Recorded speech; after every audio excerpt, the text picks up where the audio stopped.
Hey guys, I'm a Rubber Ducker War, and today we're going to be looking at a rather large question.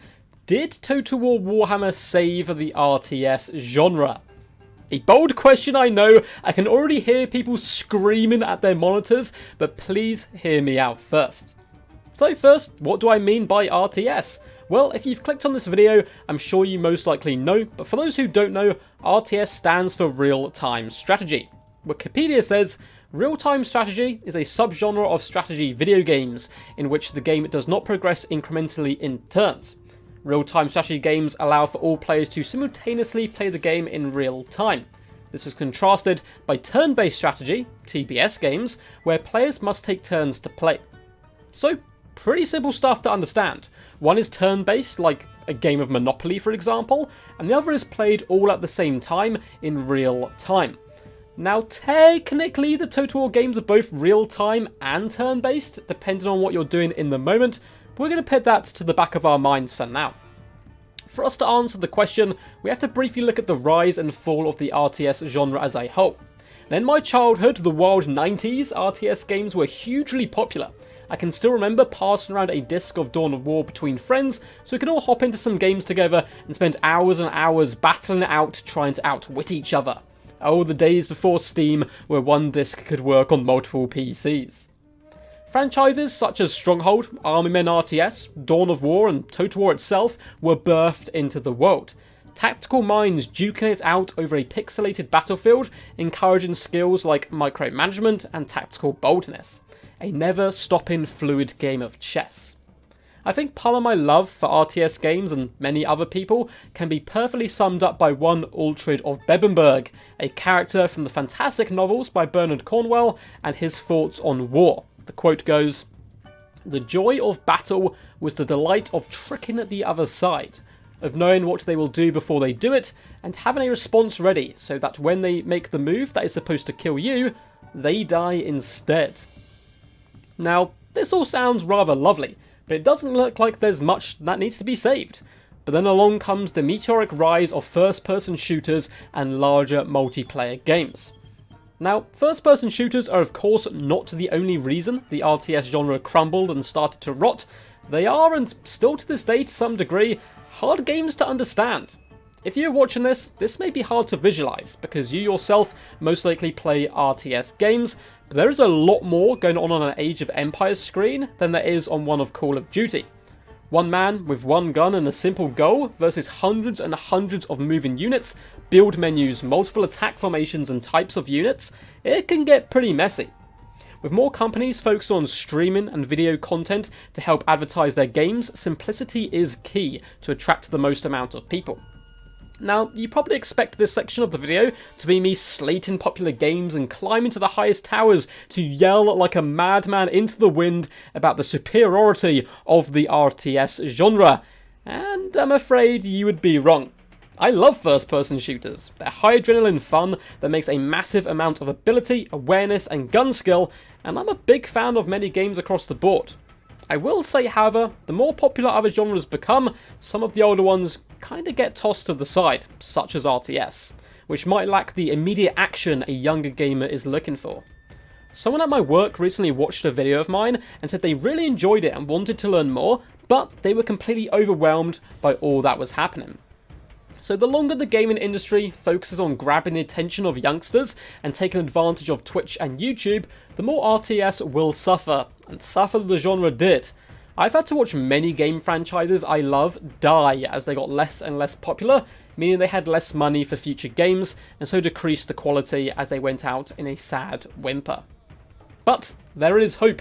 Story-driven games, though more popular than RTS games, went on a similar path till smash hits like The Last of Us proved to the gaming industry that people, and the people pumping in the money, that there was still a marketplace for story-driven games, and as a consequence, we have seen some of the greatest games of our generation being born. A standout for me is God of War, a game with no multiplayer or standard popular aspects such as full open world.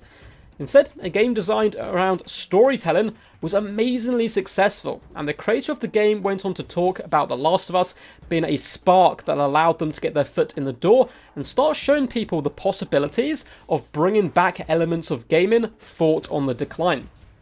Since then, we've had numerous successful games, and I think the RTS genre could be the same.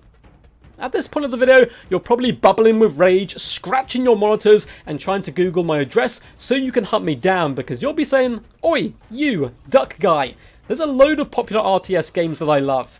And you would be correct. Games like Age of Empires 2 have stood the test of time. There's StarCraft, Dawn of War 2 Retribution, which still has a really awesome, bubbly multiplayer scene with some wonderful casters such as Indrid Casts, despite the underwhelming third game. There's XCOM, Command & Conquer, Crusader Kings, and many, many more. But none of them in the grand scheme of things really make a huge dent in the gaming industry, and that's completely fine, as long as we still get to enjoy them. But with small audiences, that could be a finite time. So on to the whole point of the video, Total War Warhammer. Why is it different? What makes it any different to other games in the Total War franchise? And why do I think maybe, just maybe, it could be our Last of Us? So why do I single out Total War Warhammer Trilogy? Creative Assembly's Total War franchise has always focused on history before, and with good reason, having huge success with games such as Rome Total War, Medieval Total War, and Shogun. They've built a loyal fan base, but as the interest in the RTS genre decreases, they knew something would need to change. Enter stage right, Total War Warhammer. Combine all the elements we loved from the original Total War games with the beautifully mad, blood-soaked world of Warhammer. This was a smart move, and it paid off big time, becoming the fastest ever selling Total War game and gaining huge praise from both critics and fans. Of course, you'll always have complaints from a few grouchy gamers who prefer the originals. I even have people popping in occasionally on livestream to rant about it for a few moments before moving on to their next victim, which is completely fine. Some people love negativity. In fairness, it is a thought of evolution, but maybe I'll save that for another video and negativity surrounding the games industry in general. Now, moving back to Warhammer.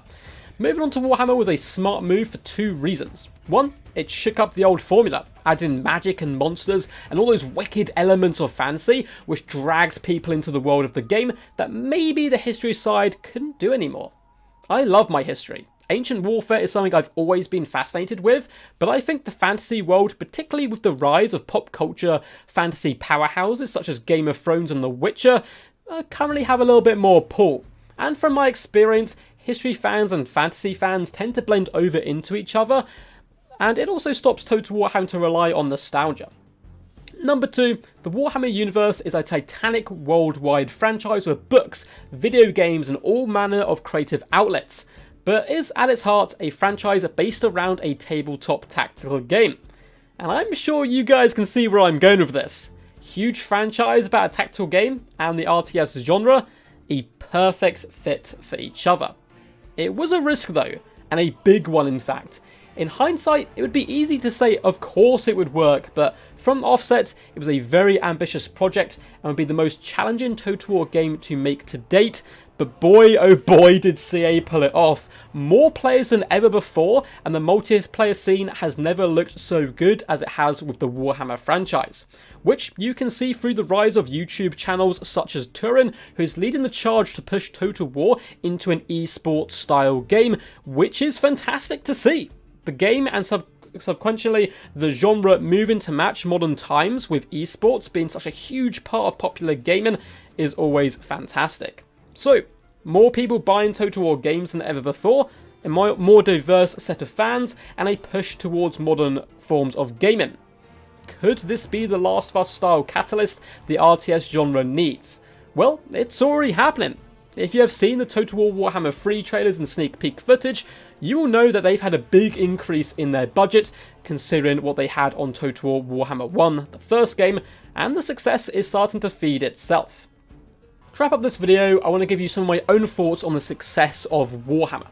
So, am I biased in answering this question? Of course I am. I run a Total War Warhammer multiplayer channel and I love the games. I've sunk hours and hours into this game, and though sometimes it makes me frustrated, ultimately it's a franchise I really care about. Do I think Total War saved the RTS genre? Maybe saved is a strong word. There's plenty of great games out there, and probably loads I have never even heard of, so did the genre even need saving in the first place? What I can say for certain is that it rejuvenated one of the biggest RTS franchises of all time as a shining example, hopefully the first of many, of what the genre can still do, and just like The Last of Us, creators can point to this game and say, look what is possible.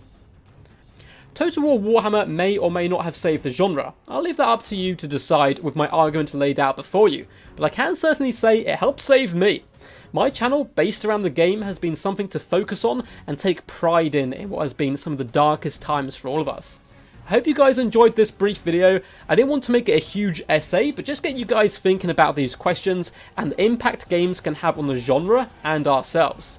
This was very much a different video from my usual content, so I really appreciate you guys checking this out and I hope you enjoyed it. If you did, feel free to let me know down below in the comments and I can look into doing more videos like this in the future. Leave a thumbs up and make sure to subscribe so you don't miss out on more future content. It also really helps the channel grow. So until next time guys, peace. And as always, stay awesome.